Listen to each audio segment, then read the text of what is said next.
maciço de Moraes é conhecido no universo científico por ser uma região de características geológicas únicas que explicam o processo de formação do planeta.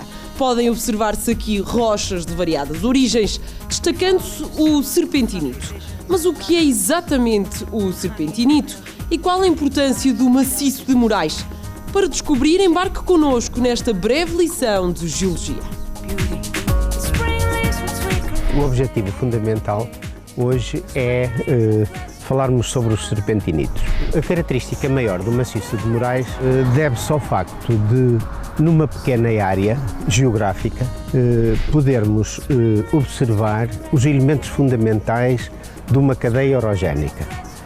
Então, mas o que é uma cadeia orogénica? Uma cadeia orogénica é uma cadeia de montanhas, tal como os Alpes, os Himalaias, até mesmo os Andes, não é?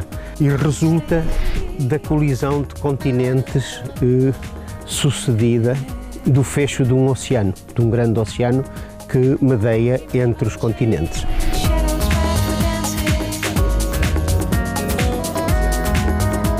O maciço de Moraes é uma parte ínfima, não é, dessa cadeia orogénica, naturalmente.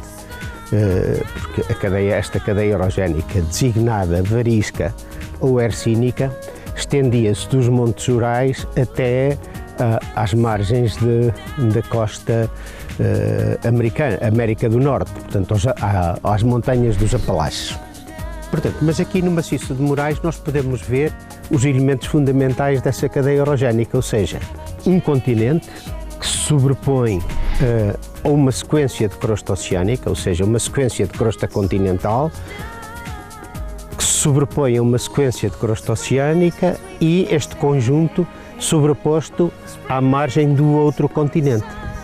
Por exemplo, aqui neste placar, nós temos a crosta oceânica, um continente, outro continente.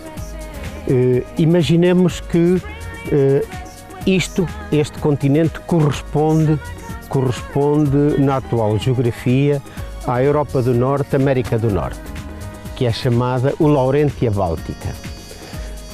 O oceano e o outro continente, a margem, portanto, do Gondwana, do supercontinente Gondwana.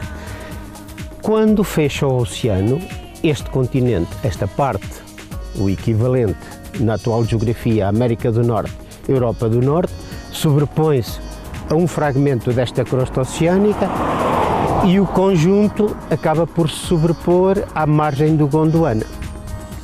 Portanto, esta cadeia orogénica foi erigida entre 400 e 300 milhões de anos, atualmente está muito erodida, há testemunhos dispersos, inclusivamente na península, desde o norte da península, daqui da Península Ibérica, maciço de Cabo Ortegal, Ordenes, na zona de Santiago de Compostela, Bragança, Moraes.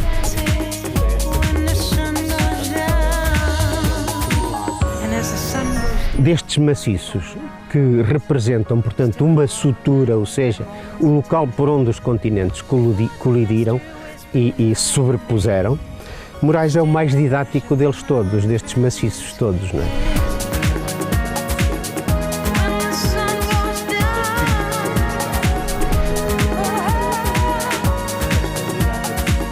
Os serpentinitos são rochas da transição crosta-manto. Portanto, são peridotitos. Resultam da transformação de um peridotito nisso que hoje designamos por serpentinitos. Portanto, o serpentinito é uma alteração de uma rocha profunda da transição manto-crosta. Naturalmente que os serpentinitos que estão subjacentes à crosta oceânica terão que ser diferentes dos serpentinitos que estão na transição costa continental, manto infracontinental. E porquê? Porquê é que são diferentes?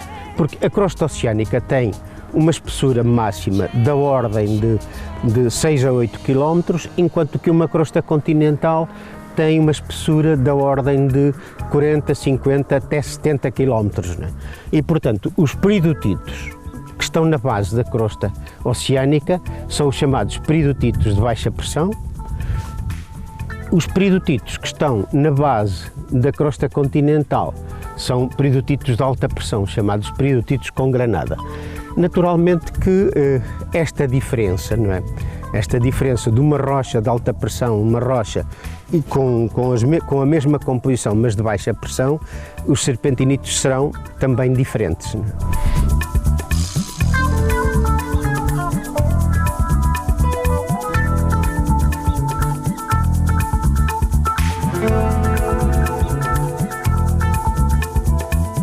O serpentinito, como já referimos, é resultado da transformação de uma rocha do manto, os peridotitos.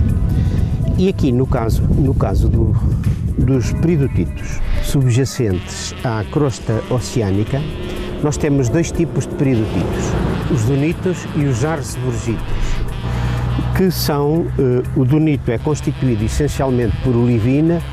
O arseborgito tem na sua composição olivina e também uma ortopiroxena.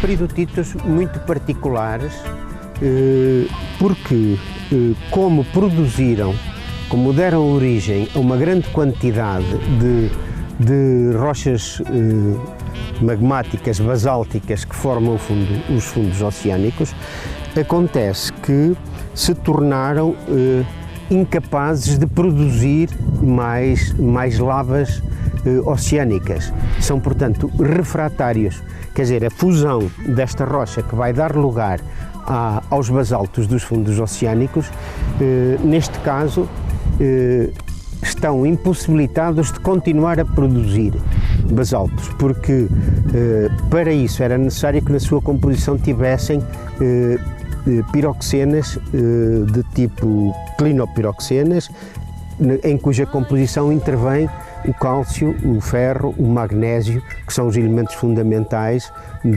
das rochas dos fundos oceânicos.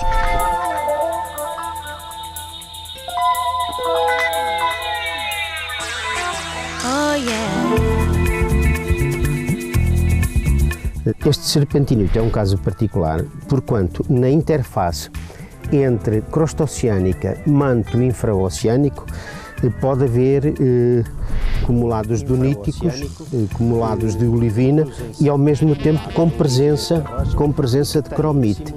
E qual a importância desta cromite? É que esta cromite, nesta situação, normalmente é portadora de um mineral, de um grupo de minerais chamados nobres, que são os minerais do grupo da platina, portanto o ósmio, o irídio, o paládio, e esta cromite contém uma pequena percentagem também desses minerais.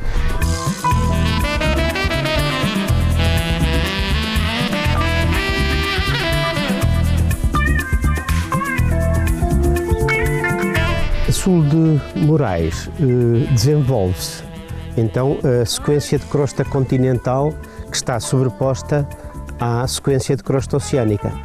E esta sequência de crosta continental, portanto, muito espessa, tem uma parte superior de sedimentos de cobertura xistificados, uma parte intermédia, rochas já de tipo granitoides também gneissificadas, não é? Mercê das transformações que sofreram, não é?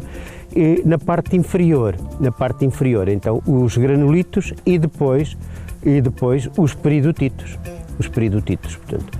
E é esses peridotitos que nós vamos ver transformados em serpentina, que são então peridotitos subjacentes a uma sequência de crosta continental e que são muito semelhantes àqueles que podem observar em larga escala no maciço de Bragança.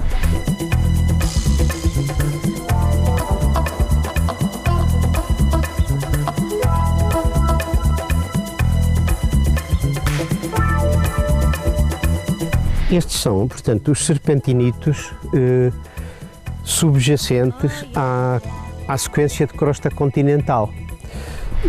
A rocha que lhes deu origem, o peridotito que lhes deu origem, é bastante diferente do peridotito que vimos para o caso da crosta oceânica. O peridotito é um milherzólito e tem na sua composição muito mais cálcio do que tinham os outros peridotitos.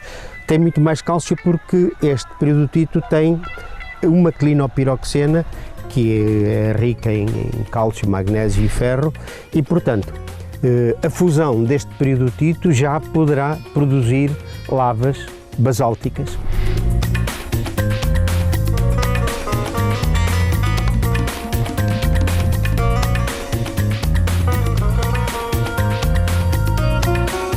Umas rochas tão peculiares como estas, que são os serpentinitos, têm também uma flora peculiar. Desde há muito que se sabe que estes afloramentos de rochas ultrabásicas, de serpentinitos e rochas afins, são muito ricas em plantas endémicas. O que é que quer dizer isto? Plantas que têm uma área de distribuição muito pequena, exclusivas destas rochas, e todas elas com um enorme valor botânico e conservacionista. A razão da presença dessas plantas tem a ver com a natureza geoquímica destas rochas. Tem sobretudo a ver com o facto de haver um excesso de magnésio em relação ao cálcio, metais pesados, enfim, e outras características que cria então um ambiente muito propício à formação e à diferenciação de novas espécies. As plantas que aqui vivem têm várias estratégias para resolver esse problema, que é a toxicidade intrínseca destes solos, e uma das plantas que resolve essa questão e se aproveita, aliás, dessa mesma toxicidade, está aqui, precisamente aqui aos meus pés, que se chama Alyssum serpiliformis, espécie lusitana, que neste caso é um endemismo comum a Portugal e Espanha, sempre de rochas ultrabásicas, e que tem esta característica muito interessante de acumular níquel nas suas folhas, chega a passar os 3% de peso seco. Acredita-se que a razão por que acumula níquel é para criar uma espécie de ilha rica em níquel em torno da planta e dessa maneira deprimir o crescimento de potenciais competidores.